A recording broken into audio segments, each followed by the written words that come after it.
Hey everyone, and welcome back to the San Francisco Wine Trading Company. I'm Jason, and today we are making the Old Fashioned. We'll be featuring the Elijah Craig small batch. Jason. I was in the whiskey room looking at all the selections, and I noticed this weird thing happening in the labels with some bottles having whiskey with the E, some bottles having whiskey without the E. What's up? What's going on? Can people not spell? Do people not know the alphabet? Sarah, I'm in the middle of shooting right now. Yeah, this is way more important. So what's going on with these bottles? Like, you have some bottles, like the Elijah Craig here in front of us, that I would love to drink, but it is confusing looking at it that the whiskey has an E, and then you have other bottles, like, wow, thank you, Ralph, that, like Scotch, that has no E. All right. What's happening? I guess you have a valid point. Some bottles, the whiskey is spelled without the E, and some bottles has the E in whiskey. I guess we could open up this can of worms right now, but of course, we can't do it with an empty glass. Oh, no, never. So, let's fill her up. And let's get going. Cheers. Cheers. Now, before we could actually get into the E or not E, we actually have to understand the origins of the term whiskey. I was a history major. I can totally understand all this, and that means all the student loans are going to have a purpose now. Thank you. So that means you know that it comes from the term Uisge, which means water of life in Irish and Scottish Gaelics. Cool. Of course, I was totally a major in both Scottish and Irish Gaelics. Nice. Well, as time went on, Uisge turned into Uisge, and of course Uisge turned into whiskey. Now, the spelling actually didn't come into question until the British Empire, which was underneath the Gladstone government, passed the Spirits Law in 1860. Now, the Spirits Law actually allowed whiskey blenders for the first time ever to blend in grain whiskeys to their malt whiskeys. And of course, from that, during this time of the 19th century, Irish distilleries were actually the most popular, which actually produced and actually demanded 30% more in the market. But because of the Spirits Act, Scottish rivals were able to create a style of whiskey that was very similar to Irish whiskeys, but cheaper to produce because they were able to blend in the grain with the malt. A little bit of this, a little bit of that, maybe a little of this. My God, what are you doing? Making whiskey, lad. That's not how you make whiskey. Dish now. Now, of course, this rustled some feathers of the big Irish distillers. And of course, when I talk about the big Irish distilleries, I'm talking about Jameson, Powers, West Cork, and of course, Derry. And in 1879, all four joined together to actually write a book denouncing that grain whiskeys mixed into malt whiskeys is actually not whiskey at all. Now, the book was called Truths About Whiskey. That's a good name.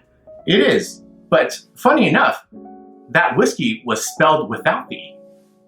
Now, of course, to end the debate whether grain whiskeys could be considered whiskeys in everybody's terms, all right, it was actually not until 1908 when the Royal Commission of Whiskey and Potable Spirits actually ended that debate, saying that grain whiskey mixed into malt whiskey can in fact be called whiskey.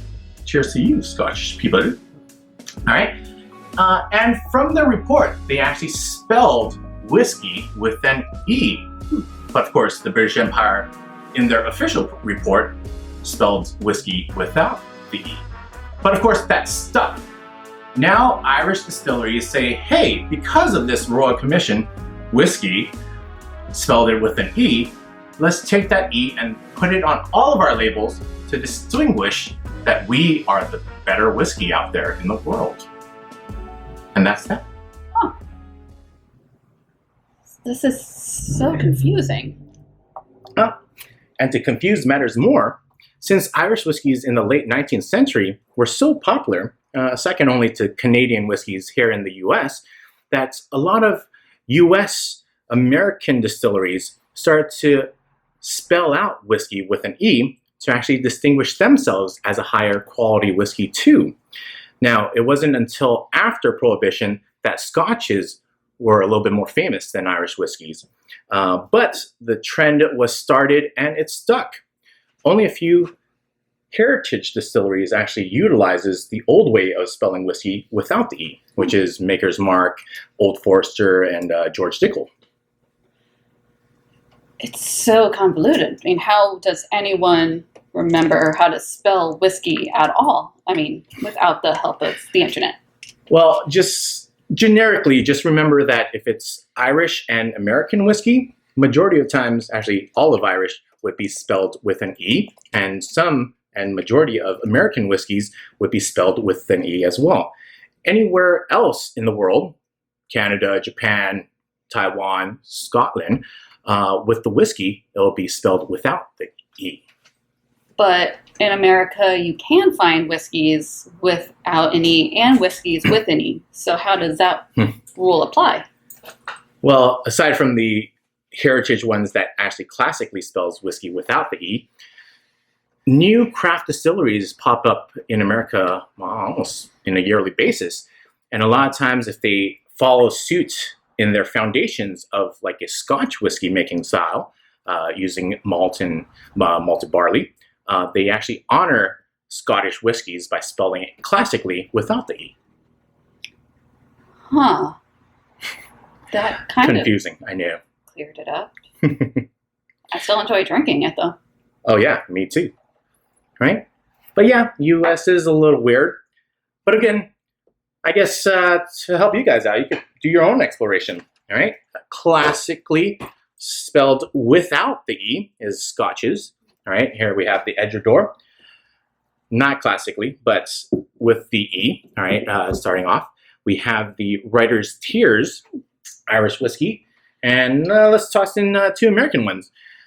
Let's do the Elijah Craig Small Batch, spelled with the E. And of course, the Old Forester 1910, spelled without the E. All right, you could definitely check these out on the description. We'll put it on sale for a little bit. But yeah, hopefully you enjoyed this episode and your brain did not explode.